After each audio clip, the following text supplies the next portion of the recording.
Nama lengkapnya adalah Jamaluddin Al-Afghani Asy-Syaid Muhammad bin Safdar Al-Husaini. Namun, ia lebih dikenal dengan nama Jamaluddin Al-Afghani. Gelar Sayyid padanya menunjukkan bahwa ia berasal dari keturunan Husain bin Ali bin Abi Thalib. Ia dilahirkan pada tahun 1838 dengan dua versi kelahiran yang berbeda. Menurut pengakuannya, bahwa ia dilahirkan di Asadabad dekat kanan wilayah Kabul, Afghanistan. Menurut pendapat yang lain, bahwa ia lahir di Asadabad dekat Hamadan wilayah Persia. Al-Afghani mengaku orang Afghanistan untuk menyelamatkan diri dari kesewenangan penguasa Persia.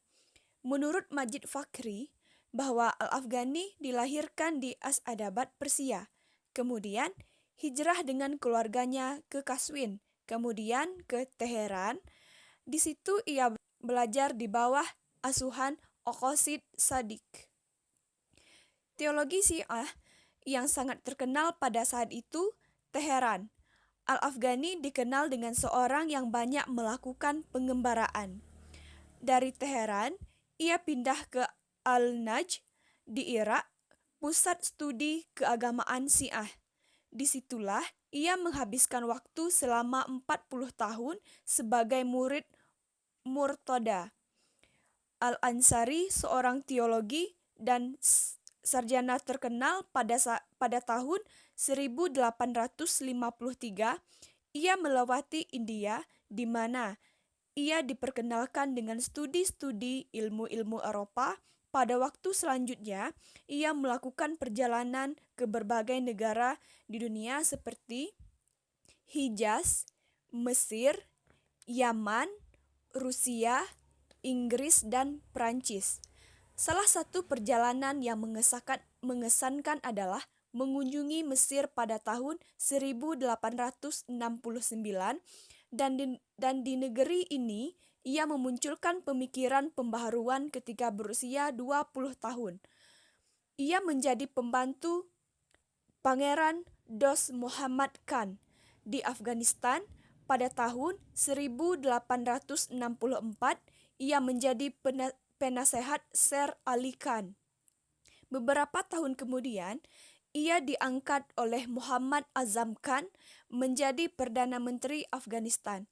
Pada masa itu, Inggris telah mencampuri urusan politik di Afghanistan, dan di dalam pergolakan yang terjadi, ia menjadi pihak yang melawan golongan Inggris. Pihak pertama kalah.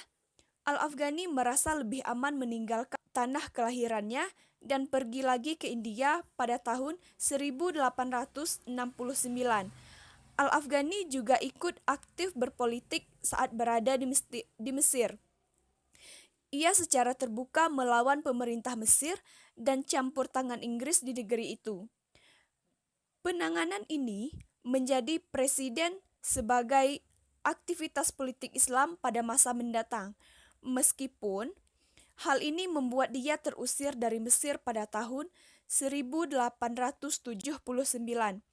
Al-Afghani, seorang reformis dan modernis, dikenal pula sebagai seorang yang pernah aktif dalam dunia politik. Ini dibuktikan pada tahun 1876, ia bergabung dengan para politikus di Mesir.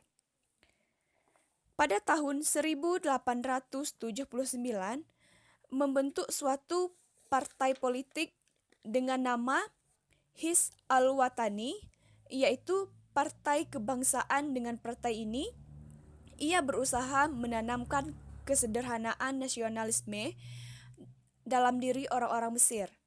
Al-Afghani juga diakui sebagai seorang filosof, jurnalis, dan sufi. Namun, yang banyak dipublikasikan adalah sebagai seorang politikus. Ia merupakan sebagai seorang pemikir Islam, aktivis politik, dan juga jurnalis terkenal. Ia pandai, berwibawa, memiliki karisma besar, dan berkeyakinan teguh akan masa depan peradaban Islam yang cemerlang. Di tengah keterbelakangan kaum Muslim dan kecewa kolonialisme bangsa Eropa di negeri-negeri Islam, Al-Afghani menjadi seorang tokoh yang amat berpengaruh dalam perkembangan pemikiran dan aksi-aksi sosial pada abad 19 dan abad ke-20. Perjuangan Jamaluddin Al-Afghani juga sampai ke Persia. Penguasa Persia, Shah Nasiruddin Qajar, menawarkan posisi Perdana Menteri. Ia pun menerima tawaran tersebut dan karena ide pembaharuan Islamnya, ia semakin populer di Persia. Jamaluddin secara terang-terangan mengkritik praktek penguasaan di negara tersebut dan hal ini dikhawatirkan Nasiruddin atasnya. Akhirnya, ia pun ditangkap dan diusir dari Persia. Setelah itu, ia akhirnya sampai pula ke Istanbul, Turki, dan inilah tempat akhir hayatnya, yaitu wafat di Istanbul pada tanggal 9 Maret 1897 dalam usia 59 tahun. Karya-karyanya adalah berupa buku sejarah politik, sosial dan budaya Afghanistan, Hakikati, Madhabi, Naicari, Wabayani, Hali Naicarian. Pertama kali diterbitkan di Hyderabad, Deccan, 1298 Hijriah atau 1881 Masehi. Ini adalah karya intelektual Afghani paling utama yang diterbitkan selama hidupnya. Merupakan suatu kritik pedas dan penolakan total terhadap materialisme. Buku ini telah diterjemahkan ke dalam bahasa Arab oleh Muhammad Abduh dengan judul Al-Rad ala Al-Dariyin atau Bantahan terhadap Materialisme. Ketika ia berada di India, Jamaluddin juga menulis buku dengan judul Refutation of the Materialist yang memaparkan pembelaan terhadap agama karena agama mampu meningkatkan stabilitas sosial, kejujuran dalam hubungan internasional, dan perdamaian antara kelas sosial. Selanjutnya, karya-karya Jamaluddin Al-Afghani yang lengkap diterbitkan oleh Al-Mu'assasah Al-Arabiyah Li'ad-Dirasah wa An-Nashir dengan penyuntingannya adalah Muhammad Imarah. Adapun karya tulis dan bukunya yang telah diterjemahkan